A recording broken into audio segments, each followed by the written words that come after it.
തടവു പുള്ളികൾക്ക് മാസം 18,000 രൂപ ശമ്പളം. ആശമാർക്ക് അതിലും കുറവ്.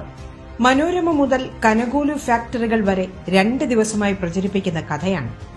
ഒറ്റ ബുദ്ധിയിൽ കേട്ടാൽ ശരിയാണല്ലോ എന്ന് തോന്നും. എന്താണ് അതിന്റെ വാസ്തവം?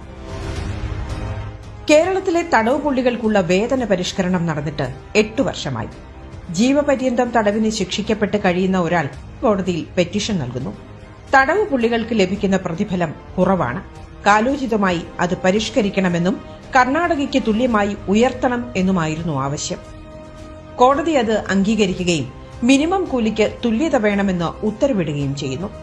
ഈ വർധന പ്രകാരം ഇനി ജീവപര്യന്തം ശിക്ഷിക്കപ്പെട്ട ഒരാൾക്ക് ശിക്ഷ കഴിഞ്ഞു മടങ്ങുമ്പോൾ ലക്ഷങ്ങൾ കൊണ്ടുപോകാൻ കഴിയുമോ? ഇല്ല എന്നാണ് ഉത്തരം. കാരണം തടവു പുള്ളികൾക്ക് എല്ലാ ദിവസവും ജോലി ഉണ്ടാകില്ല.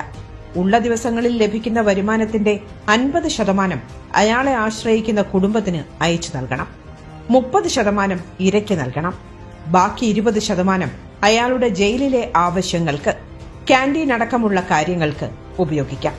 ചുരുക്കത്തിൽ തടവു പുള്ളികൾക്ക് ലഭിക്കുന്നത് തുച്ഛമായ തുക മാത്രം. ഇനി ഈ ആനുകൂല്യം ലഭിക്കുന്നതോ സംസ്ഥാനത്തൊട്ടാകെ ഏതാണ്ട് 4,000-ഓളം തടവു പുള്ളികൾക്ക് മാത്രമാണ്. തെളിച്ചു പറഞ്ഞാൽ കണക്കിലെ ഇതൊക്കെ ഉള്ളൂ എന്നർത്ഥം. അപ്പോൾ ആശമാർക്കോ എന്നല്ലേ? ആശമാർക്ക് 2016 ഓണറേറിയമായി ലഭിച്ചിരുന്നത് 1,000 രൂപ മാത്രമായിരുന്നു. LDF സർക്കാർ വന്ന ശേഷം പടിപടിയായി 7,000 രൂപ വർദ്ധിപ്പിച്ചു. കൂടാതെ വിവിധ ഇൻസെന്റീവുകളായി 6,000 രൂപയിലധികം. ആയുഷ് ഇൻസെന്റീവായി 1,000 രൂപ ലഭിക്കും. ആകെ 15,000 രൂപ മുതൽ 26,000 രൂപ വരെയാണ് ആശമാർക്ക് ലഭിക്കുന്നത്. അപ്പോൾ എങ്ങനെയാ? എന്തേലും കുറ്റം ചെയ്ത് ജയിലിൽ പോകുന്നോ? രാജ്യത്ത് ഏറ്റവും കൂടുതൽ മിനിമം കൂലിയുള്ള സംസ്ഥാനത്ത് പണിയെടുത്ത് സ്വാതന്ത്ര്യത്തോടെ പുറത്തു കഴിയുന്നോ?